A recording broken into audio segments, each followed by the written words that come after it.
What's going on, you guys? I'm Jacob Fisher, and today I'm going to talk about how you can spend your time here while spending less than $500. The last $500 for 5 days was to the Bahamas. You can check that out in the card or the description down below. This time, I was scrolling through Reddit and saw this.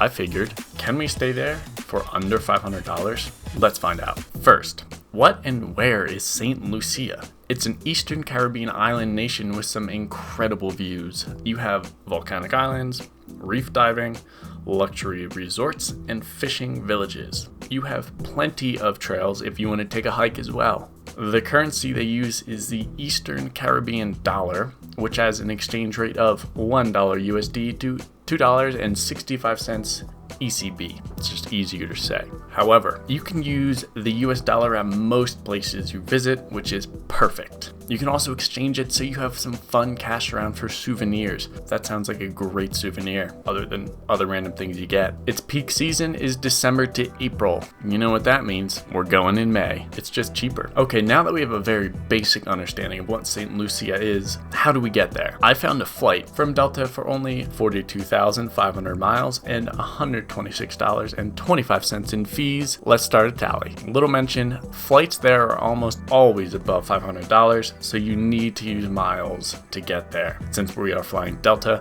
why not try and get the new Delta cards to get that sweet welcome bonus? Anyways, now we have $373.75 left for hotels and our adventures. For starters, Marriott and Hyatt do not have hotels on the island. They're not there. Only Hilton does, which means you'll have to spend 49,000 points per night to stay there, with 4 nights and 5 days. That's 196,000 points for you to stay. It's a bit, but you can earn nearly enough by getting one of the 4 Hilton cards through American Express. We all know the drill though. The cheapest value to stay is in a hostel. There are 4 spots on the island where they have hostels, and hopefully I don't butcher all of the places. View Fort, Soufriere, Castries, Gros Islet. Soufriere has a wonderful View Fort's hostel at Grand View Villa, but it's $65 a night and has only 1 review. View Fort has a fantastic looking place as well at Reef Beach Huts, but it's $74. That would eat a lot of the budget that we currently have left. Castries has a good $55 for Harbor Visit Inn. That's not bad. There's still one more place though. Gros Islet is a larger area and has 3 hostels you can choose from, some of which I'm not convinced are hostels. Anyway, here's the catch. The international airport is at the southernmost point, so it would be cheaper to actually stay in the south rather than take a taxi or rent a car to the north end of the island. I found a hotel in Soufriere that only cost $36 a night to stay at. At $36 a night for 4 nights, we are left with $229.75 a day for food and going on an adventure. You wait, just wait. From what I gathered, for a budget traveler, you can find food for $18 US a day, 5 days, and you now have $139.75, which is honestly a good amount left for activities. Might even be able to go out to eat one day.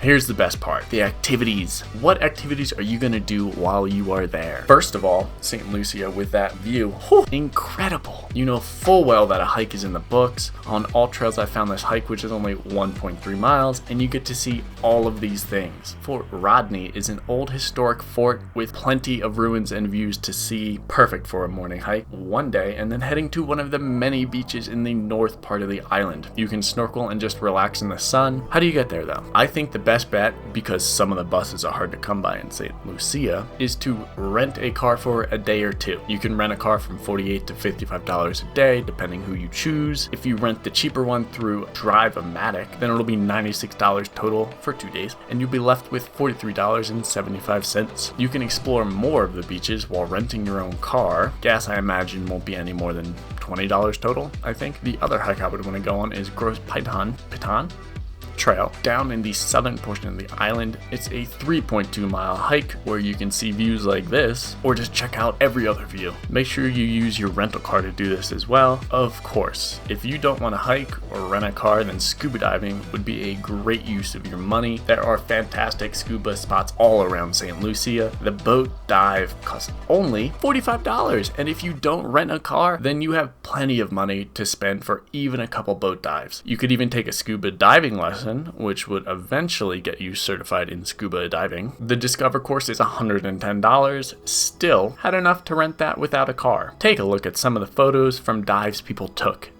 Amazing. So did we do it? Did we spend $500 to stay in this beautiful destination? I think we certainly did. We even have some money left over that you can use to splurge on a dinner out or just buying a little bit more in food. Thank you so much for watching. If you liked this video, leave a little like down below. And if you enjoyed what I talk about, I release 2 videos a week on Wednesdays and Fridays, so make sure you subscribe to see them all. Leave a comment down below if you are thinking about taking a trip like this, or if you want to learn more about another destination you can do for under $500. Also, check out one of my other videos, which are around me. It should pop up somewhere, and you can subscribe in the little bit, wherever it is.